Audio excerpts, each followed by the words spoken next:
2020 से जब लॉकडाउन चल रहा था उसी समय से अमेरिका राष्ट्रपति को उठाना चाहता था, और यहाँ पर उसने एक बड़ा अच्छा गेम खेला।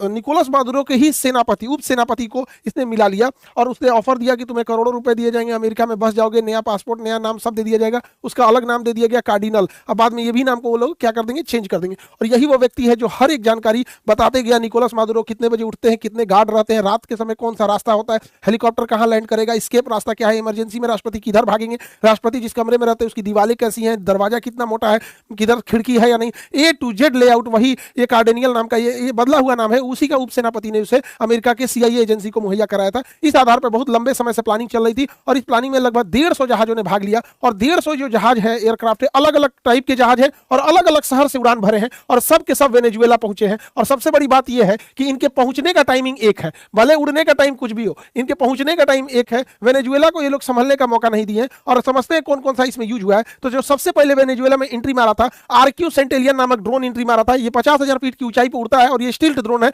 इसे इतनी बेहतरीन फोटो लेता है, हर जगह की पूरी प्रॉपर फोटो ले लिया। स्टिल्थ है तो ये पकड़ में भी नहीं आया। अब इसके बाद अगला नंबर आता है F-35 का। F-35 रडार में नहीं दिखता है दुश्मन के, और इसी का फायदा उठा के वो वेनेजुएला के अंदर प्रवेश कर गया। और जब ये वेनेजुएला में प्रवेश किया, अलग अलग जहाजों से, कोई एयरक्राफ्ट कैरियर से उड़ान भरा है, कोई प्यूर्टो रिको के सैन्य अड्डा से भरा है, कोई यहाँ से अलग अलग जगहों से भरा है। तो इसे वेनेजुएला देख नहीं पाई क्योंकि ये स्टिल्थ रडार है।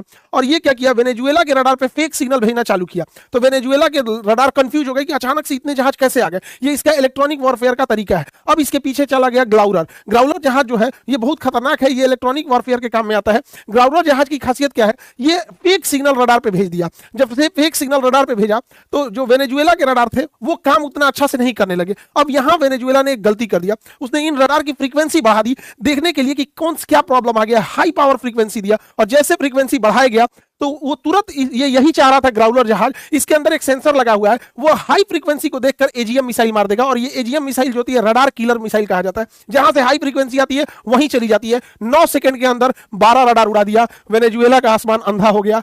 अब पूरा मैदान खाली था। ये रडार YJ रडार थे जो चाइना से आए थे। अब वेनेजुएला के ऊपर कोई जहाज जाएगी, वेनेजुएला को कुछ पता चलने वाला नहीं है। अब यहां अमेरिका से उड़ान भर के इसके ऊपर पहुंच जाता है B-52। ये सेकंड वर्ल्ड वॉर के समय भी बम गिराया था। इसमें 8 इंजन लगे होते हैं और ये कारपेट बम्बिंग की तरह होता है। तो जो उसका जहां से ये डर था कि वेनेजुएला यहां से अटैक कर सकता है, वहां इतना हैवीली बम्बार्डमेंट कर दिया कि पूरी वेनेजुएला में जो उसकी मिलिट्री एस्टेब्लिशमेंट थी वहां अफरा तफरी मच गया।